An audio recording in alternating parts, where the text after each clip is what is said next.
Welcome to the Find Creative Expression podcast, conversations about art and creativity. I'm your host, Sarah Crawford, author, musician, and playwright. You can find the show notes and other information at findcreativeexpression.com. And let's get going. Hey everyone, and welcome to episode 23 of the Find Creative Expression podcast. Coming up a little later, I have an interview with author Candace Robinson. Candace is super prolific. I feel like she's putting out a new book every month. I mean, I know it's not that frequent, but it kind of feels like it is. It's super impressive. Anyway, so we had a cool conversation, so definitely stick around for that. So what's been going on with me lately? Okay, so I started a new day job this week. I am writing web content for AT&T, and it turns out you can be a lot more creative when you're not stressing out about money. I've only been doing this since Monday, but it's when I started my new job, I started this new routine, and I'm going to the gym in the morning, and I've been writing in the morning, and it's been good. So I'm back to I'm calling it the Untitled Ataxia book. I think I told you about it a little bit last time. It's my kind of more literary fiction, adult novel, slightly autobiographical. Well, just the aspect of, her having SCA, which is like a rare genetic balance disorder. Well, it's not just a balance disorder, but it's like a neurological situation that gets worse as you age. And then for most people, it can affect your balance, and eventually you're not able to walk. And so anyway, it felt like a kind of important story for me to tell. And it's also about identity, and because she's a Broadway dancer who basically can't dance anymore because her balance is getting really bad. And so without that big part of her identity, she doesn't know who she is. And she's kind of having to rediscover that, which is kind of like a parallel to my shift in identity that I've been going through lately. Not really a shift in identity, but my shift on the way that I think about things. Every job that I've had before this one, I've pretty much been looking at it as this is the last job I'll have to take before I'm making a living as a full-time author. But, I thought about it, and I don't know if I want to be a full-time author, like a full-time indie author at least. Because I feel like in order to sell enough books as an indie author, you have to write really quickly, and you have to write on trend, kind of like you have to write to market, which is great for some people. Some people do really well at that. But I have discovered that I'm not really one of those kind of writers.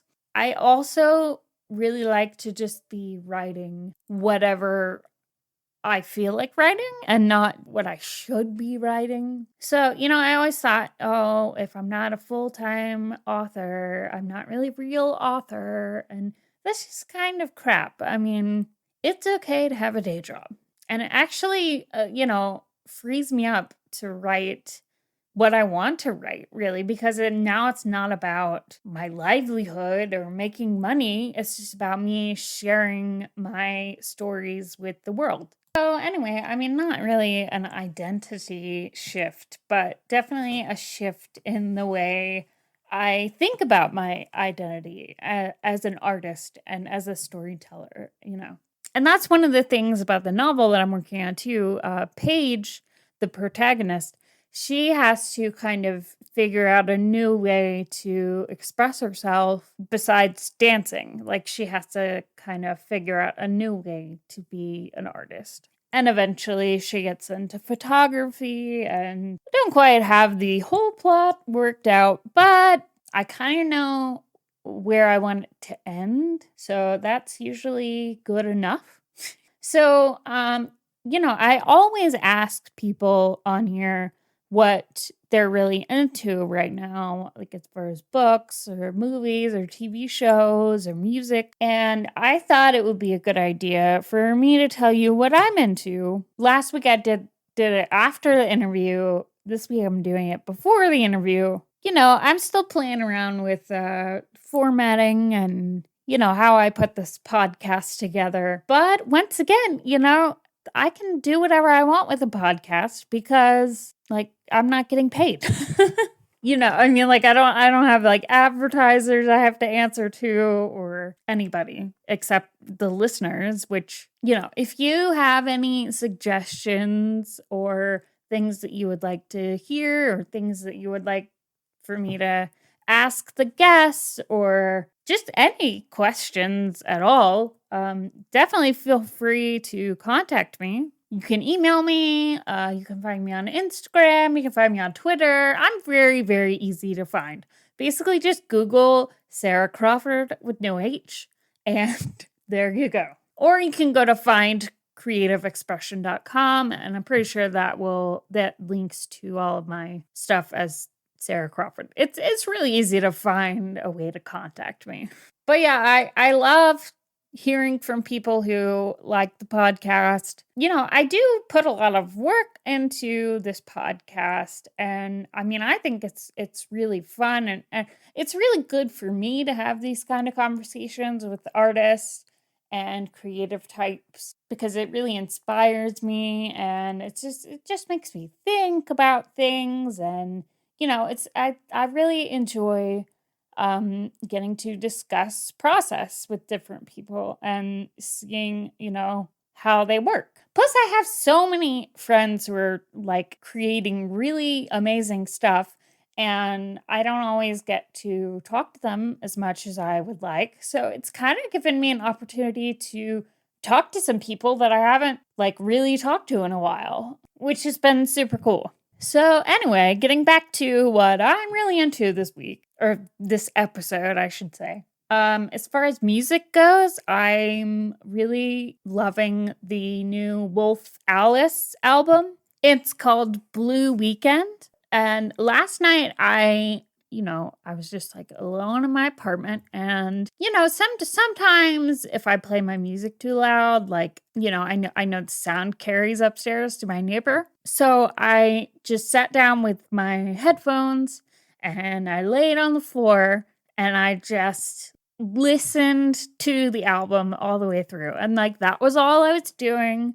I wasn't, doing something else. I was just sitting there and listening. And it was really, really good. And just the experience of just listening to an album. I haven't done that in so long. I guess when I'm driving, I can really kind of focus on the music, but you're always doing something else. You're always like doing the dishes or like writing or, just doing something. And, I feel like we don't really take the time to stop and give something our full attention. It's like we get on our phone when we're watching a movie, like we're scrolling through Instagram or whatever, even though the TV's on, sometimes it's like I've literally had my laptop open, my phone open, and the TV on. Like that, you don't need all that. Come on. Not saying, there's definitely a place for multitasking, and it really helps me to be productive. But there's also a place for giving your full attention to something.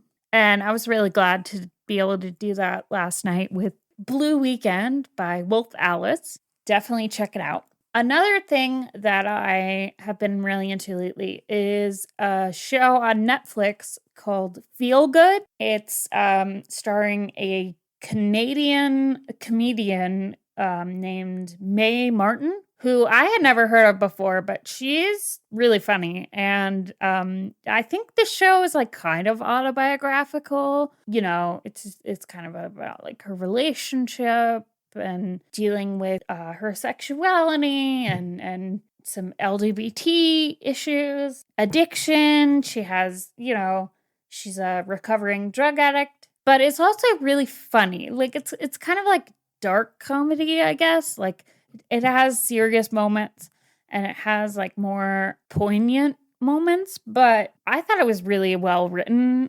I binged the first 2 seasons. That's all there are right now. But I binged them like really quickly, I feel like. Anyway, so yeah, I definitely recommend that. Lisa Kudrow is also randomly in that. Okay, so those are really the 2 things that I wanted to bring up. So let's go ahead and get into the interview. Hey everyone, I am here with Candace Robinson. Candace Robinson is the author of the Fairies of Oz series, the Cursed Hearts duology, the Glass Vault duology, and over 20 other character-driven stories. Writing mostly paranormal romance and dark fantasy, she explores morally gray characters. She spends her days consumed by words, and she hopes to find her own DeLorean time machine. Welcome, Candace. Hello. Yeah, thanks for joining me for episode 23 of the Find Creative Expression podcast. Oh, yeah, thanks for having me. Yeah, I'm excited to get to chat with you about your writing and your books. So how did you get into writing? Well, I guess I always sort of wanted to write, but I guess in high school maybe because I've always really been like I had a love for I guess like horror movies. So I actually wanted to do like screenplay horror movie screenplays, but somehow that turned into wanting to do books later on, but I didn't actually start writing till 2016. Oh wow. Yeah, so not too long ago. So it was after I was married and had a kid. I was like, finally, I need to write. That's great. So you've published all of those books since 2016? Yes. That's crazy. I didn't realize that. You're super prolific.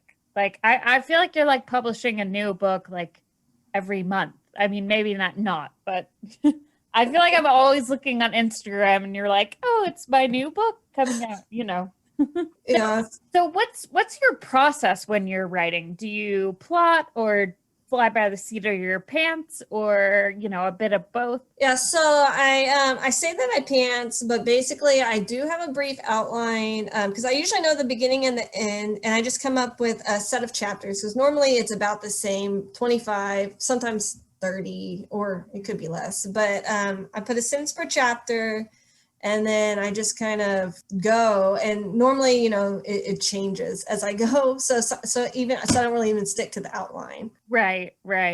Yeah, that's kind of what I do. Like sometimes I usually make outlines like when I'm writing, like as I'm in the process, and then I might make this like elaborate outline, but then when I start writing again, like I usually just don't follow it at all. Yeah, same. So, it's like I try to plot, sometimes. But, pantsers, you can't box us in, we need to be free. Exactly.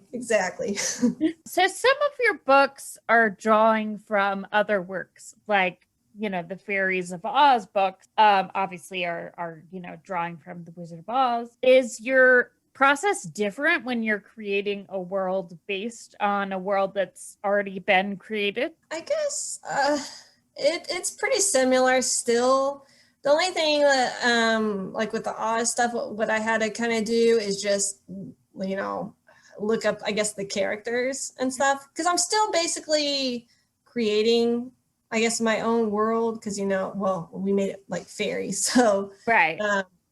So basically it was just sticking to like the character names basically, and maybe a few of their aspects, but most of it was new. Yeah, so I mean, I guess it's kind of like a similar process to like a retelling, I would think, because that's kind of what I did a little bit with my my Muse Chronicles trilogy. Like I drew from Greek mythology, but then I also kind of invented my own stuff that like sounded like it could be a Greek myth, Yeah.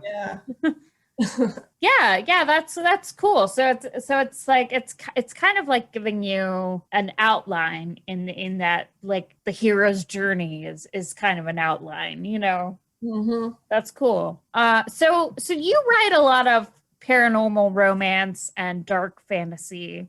So what do you find most compelling about these stories? Because I've written contemporary too, but it's like I don't know. I like I don't know. I guess I just like dark aspects, and paranormal. Like even in my paranormal, it's dark aspects too. It's pretty much dark fantasy. Hmm. I just like the magic, the stuff that we don't see every day, and just coming up with something new, I guess. Yeah. Do you think that kind of comes from your love of horror stories, like when you first started getting into writing? Yeah, I think so. Because even when the first book I wrote, was the Glass Wall duology, and like with Quincy, it pretty much had draw on some of the horror movies. Like it was like Frankenstein inspiration and all that. So I think Hmm. that's where I feel, I guess, most at home. Like, but I always have to have romance too. So it's like I wish there was more like horror romance stuff out there.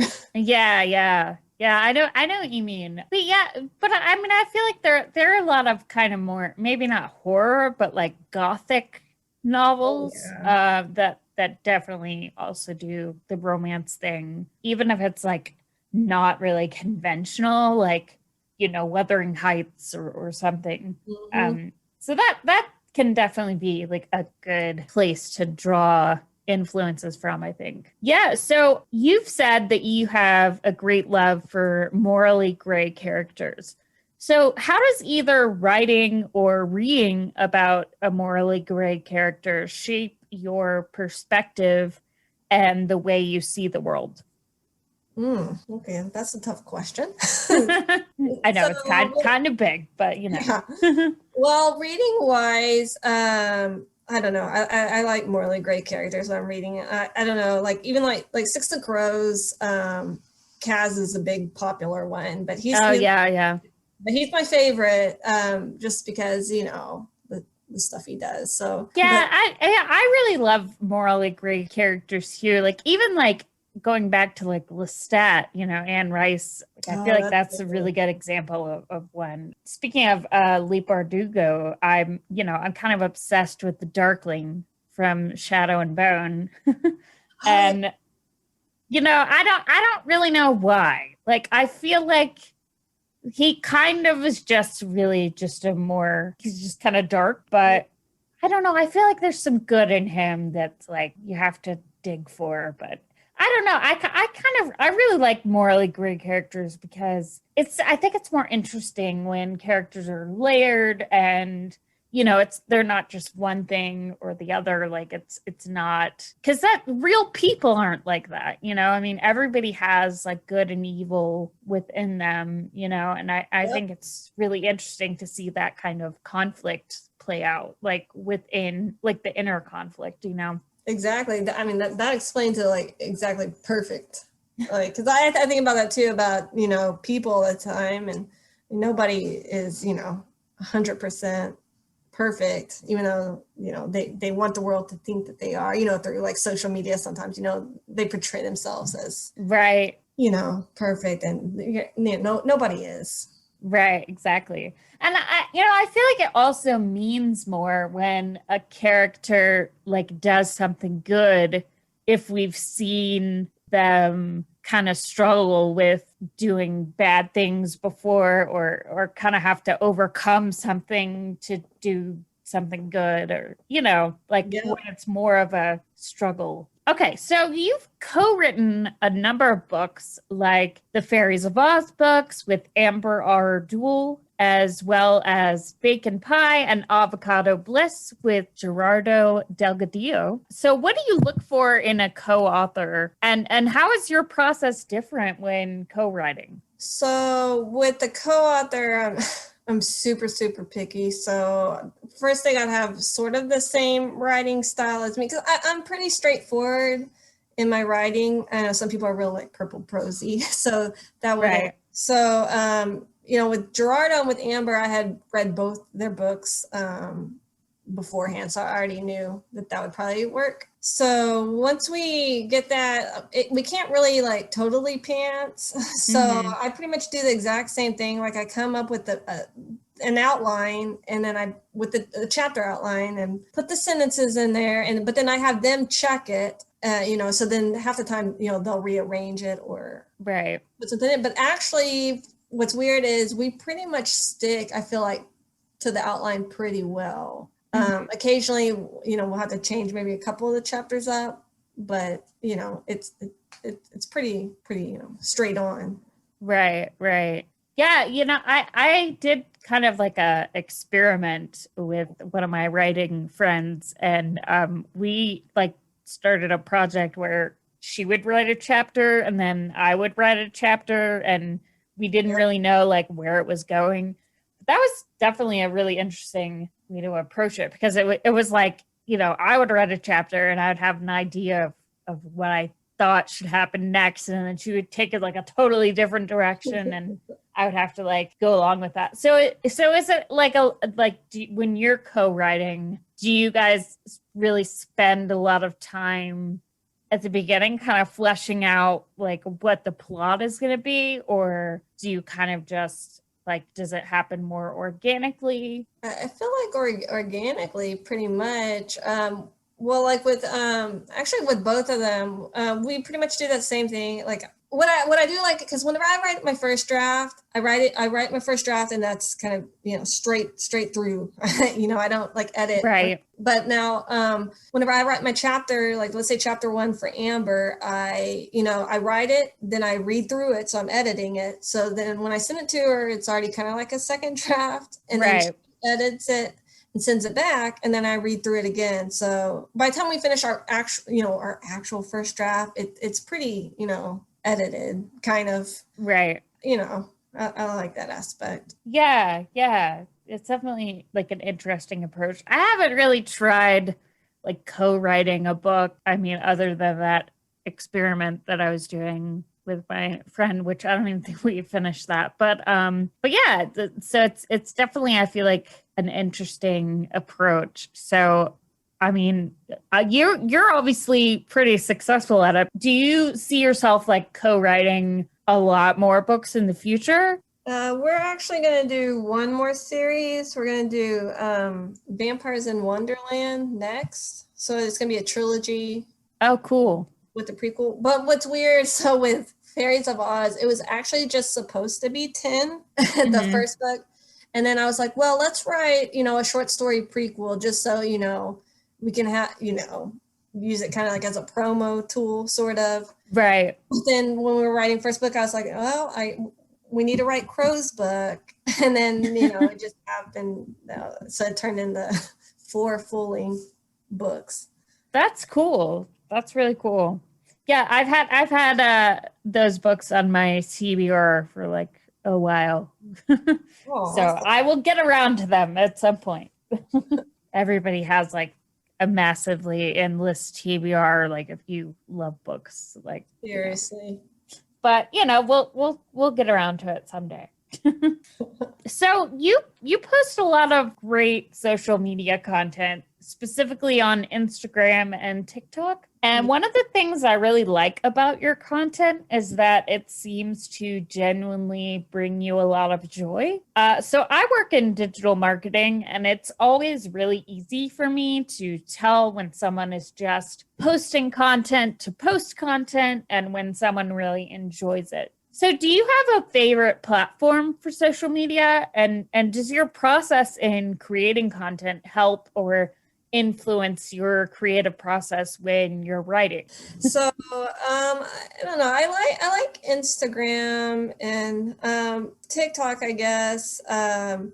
Just because like how I used to be on Twitter a lot, but I don't go on Twitter anymore just because Twitter is so like people can get so mean and stuff. Yeah. Twitter, and I feel like Instagram and TikTok, it's more fun stuff. Not just, I'm talking about not my stuff, but seeing the stuff in my feed. Like I like seeing people's pictures. Yeah. I feel like Instagram is more positive than Twitter.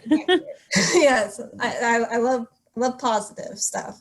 Yeah. And TikTok, I haven't spent much time on TikTok because I feel like once you get on there, it can just be like turn into a total rabbit hole. Oh And, yeah. but actually, most of the TikTok stuff that I've seen have been like people reposting it to Instagram or like Facebook, but yeah, it does seem like a more like kind of fun medium where people just like post like kind of silly Well, because short little things. it was strange because at first, like I was just like, when people were like TikTok, I was just like, I was like, okay, because I don't know, because my daughter, like, well, last year she was like in 5th grade, and she's like, yeah, all these people are on TikTok, Yeah. like it was just like I thought it was just like kids dancing around on TikTok, but then I saw that they actually have this whole like book community, and that part's pretty cool. Like when I saw that, I was just like, oh, well, that's interesting. Yeah, I've definitely been meaning to check it out more because I used to be like pretty involved in the booktube community on YouTube. So I mean, is it like similar to that? Like, do you ever watch like booktube videos? I think it's similar like that. The only difference is, I guess you do everything in like shorter spurts. Like I think they have it's like up from anywhere from zero, whatever, a few seconds up to a minute tops. Mm-hmm. Do like a quick review. Right. Okay, that makes sense. Mm-hmm. I think you'd be really good at it. Yeah, I mean, I don't know. I feel like, do I really need like another social media? Yeah, But exactly. I've been toying around with like the idea. So I don't know. Maybe I'll make one. I don't know. Who knows? Who knows? I mean, I have a YouTube channel, but I hardly ever post like YouTube video content on there. I mean, I post some podcast on there, but it's just audio. I don't know. It can get overwhelming, I think, like Mm-hmm. posting all the content. Like how do you not get overwhelmed? Because I feel like you post a lot of social media content. So with TikTok, for example, you can have drafts in there. So I could record like let's just say like 10 whatever 15-second videos, like all Mm-hmm. in, whatever, less than that, in and out, let's just say an hour. And so I have them ready for the week. And same with the, like Instagram, I usually just kind of take all my pictures ahead of time, so I have them Right. for the week. Right. Yeah, that makes sense. I mean, that's pretty much, what I used to do when I was working at the marketing agency and I was like posting social media content for clients. I could always be very consistent about that and not get overwhelmed. So I'm not sure why I tend to get over, like I'll go in spurts. Like I'll be like really active on social media for like a few weeks and then I'll just like Yeah. disappear for another few weeks. Like I go in phases, but Well, I think it definitely helps narrowing it down, because I did before, I also had like a blog, and then I was like, oh, I cut out the blog, that, like I told you, I cut out Twitter. So some of these, like, I just cut out because it was getting, overwhelming with just, having to do all this right. stuff. Especially like, how it is like with the writing. It's like, well, you just want to write, but then it's like, well, now you gotta be a photographer, you gotta be a videographer, you gotta be Yeah. like so much stuff. Yeah, that is interesting. And it's like, indie authors really have to do all that stuff. Mm-hmm. But even like traditionally published authors, like I feel like, everybody has to do so much of their own marketing like Yeah. these days. And I mean, unless you're like Stephen King, in which case you don't actually need marketing, but they're like, Exactly. here's Or $1 million. So, okay, like me, you're a huge music lover. I always know I'm going to see some great, David Bowie content on your social media, which I really appreciate. So music specifically plays a big role in your Cursed Hearts duology. Does music help you when you're in the writing process? Like, do you have different playlists for different books? yeah, so I have playlists. I know a lot of authors, they'll like play while they're writing and stuff, but I actually come up with mine usually afterward, except Mhm. for the Cursed Hearts one. Because like before I even wrote like lyrics or music, I got my list beforehand, and then I would actually, and then, I have per chapter, I have a song, in the, whatever the subtitle for each chapter. So before I wrote the chapter, I would listen to the song like a couple times, just go like on YouTube and listen to it like 2 times in a row. And then I'd write my chapter. Yeah. Yeah, that's cool. I have Spotify, and I'm like obsessed with making playlists on Spotify. So I have like very involved playlist for, every project that I'm working on. And it's like, sometimes I'll be like, oh, I need to write. Oh, but I need to spend 3 hours making a playlist first. It can be a good procrastination tool sometimes, but it can be really helpful too. I just think music can really do a lot to kind of set the mood or set the tone for, writing or like even like painting. Like I feel like just art in general can really like inspire, other mediums of art, if that makes sense. Yep. That's how it is in my life anyway. So, every author has themes they return to again and again. So, for example, I tend to write a lot about music and art, and then also addiction and kind of like vices. So what themes do you tend to revisit in your work? I'm trying to think. So I definitely have, I don't know if it's the same thing, but like I tend to have like a lot of portal fantasy aspects. Like I feel like I always have like a portal to go to different world, I guess, in most of my books. But besides that, I'm not sure. I mean, I'm not, the character driven or romance, and even in my contemporaries, I guess the girls kind of, I don't know, like some of, I don't want to say the cooler stuff, but I don't know. Yeah. Like in Bacon Pie, like the main girl, she liked, like the movie The Crow, or, like video games, like, I don't know, stuff that I kind of liked. Yeah. Or like, like music wise too. And what was the other one? And Hearts Are Like Balloons, like she liked art, and she would go to like the cemetery and do like gravestone rubbings. So even though they're contemporary, like I have like, I don't know, they're kind of little gothic-y kind of little aspects, I guess. Yeah, that makes sense. A lot of my books, like I feel like I'm just kind of obsessing over things.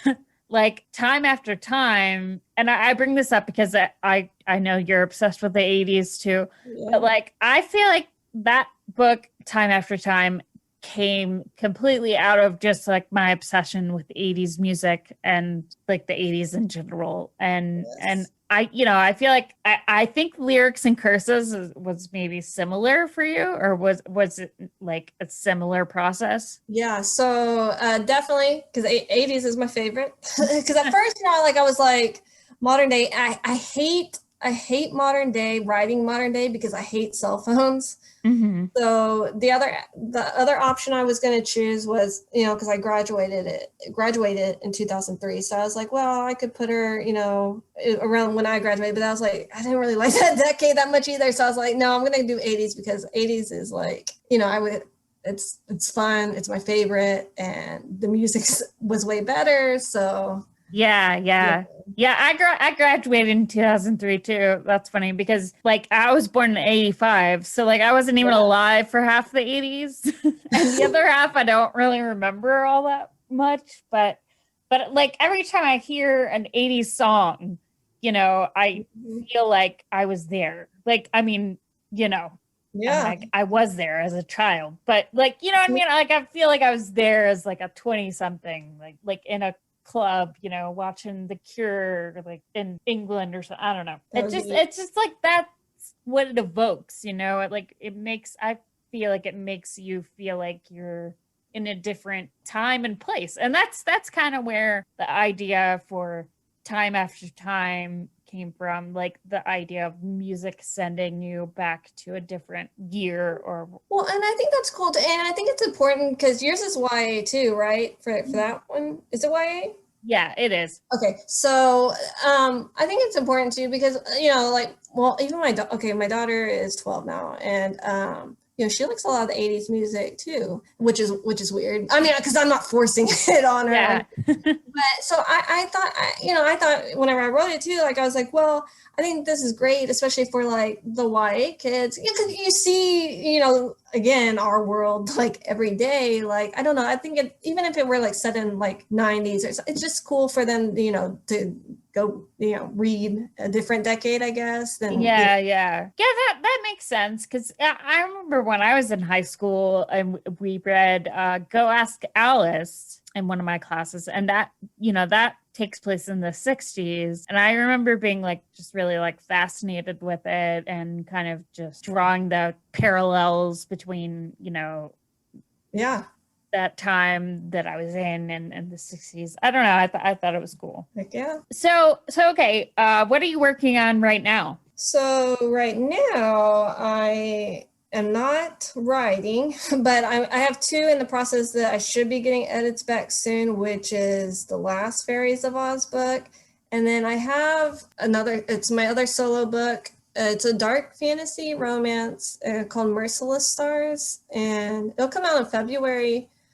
But it's like probably my last solo book for a while. I don't know. I gotta see how it goes, because you know how it is. It's a lot of money with like cover and stuff. So I'm just gonna see how it goes. But I'm definitely gonna do the other co-author series. So Yeah, that's cool. So can you work on like two different books at the same time? I mean, obviously, probably you can, because you're always coming out with something new, but yeah, I can usually work on a couple at the same time. I usually try to most of them have been, I feel like luckily I finished like Merciless. I had finished, writing it, I think at the end of February, and then we started TikTok, the Last Fairies of Oz book, in March. So they finished pretty, like usually they are kind of spread out, but then the editing is always like kind of overlapping.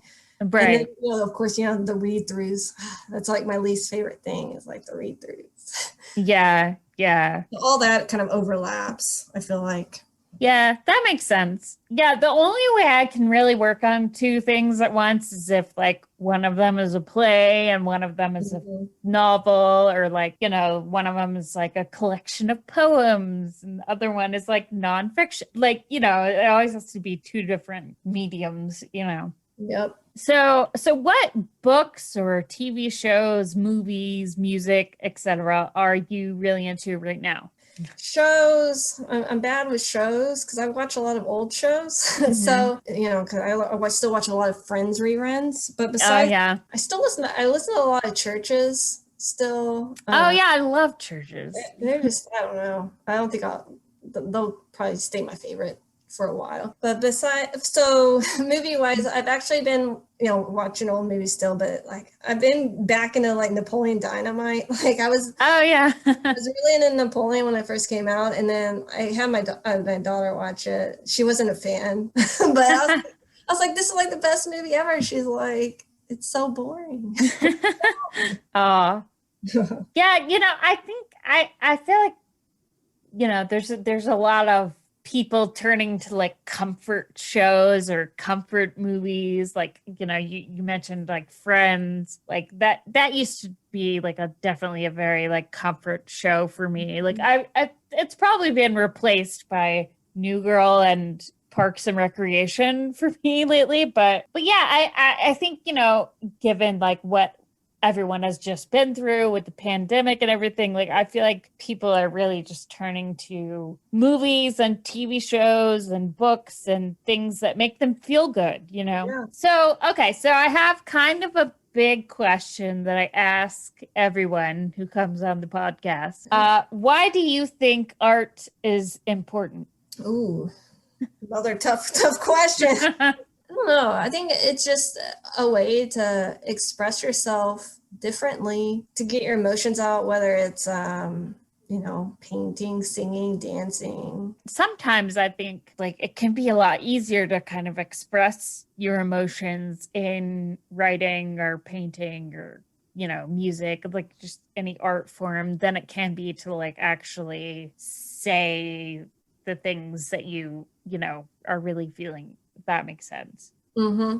You know, like I feel like sometimes people can express truth in fiction like a lot easier than actually saying the truth, like if that makes sense. Yeah. Well, even after, like I went through kind of like, I don't know, like a grief period, like after my dad passed away. And that's actually why I started writing. And so I had, that's why I feel like I have so many books, because I just kept on writing.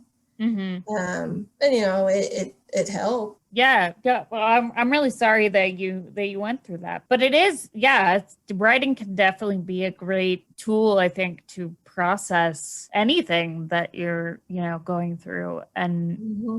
not just like writing fiction, but I mean, journaling. I've been like journaling obsessively since I learned how to write. And it's definitely helped me to kind of process my emotions and things that I'm going through. And, I recommend, if you don't keep a journal, everyone should keep a journal, because it's a really good tool. Yeah. So where can people find you and your work? Okay, so for fairies, it's on Amazon primarily, because it's in Kindle Unlimited. But my other stuff right now, it's on all the platforms. I'm still kind of debating. I don't know. It may all end up back in KU. Just depends. But right now, all those can be found like Kobo Barnes and all those. And then for me, Instagram, Literary Dust. On TikTok, it's Candace Robinson Author. Yeah, like we said, pretty much my primary places where you can find me. Right. Cool. Yeah, I will also link to your stuff on findcreativeexpression.com. So you can go there and check out Candace. She posts a lot of really great stuff on Instagram and TikTok. It's lots of fun. Well, thanks so much for coming on the podcast. That was great. Yeah, thanks for having me. I had a great time talking to Candace, and I hope you enjoyed it as well. Coming up next episode, I'm going to be talking to Peter Hardy. He is a playwright and a screenwriter and the founding artistic director of The Essential Theater. So I'm really excited to talk to him. Thanks so much for listening, and I'll see you in the next one. Thanks for listening to the Find Creative Expression podcast. Please take a moment to leave us a review on your favorite podcasting platform.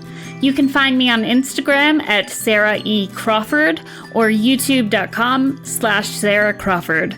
Also find me on Patreon at patreon.com/Sarah Crawford to support the podcast for just $1 a month.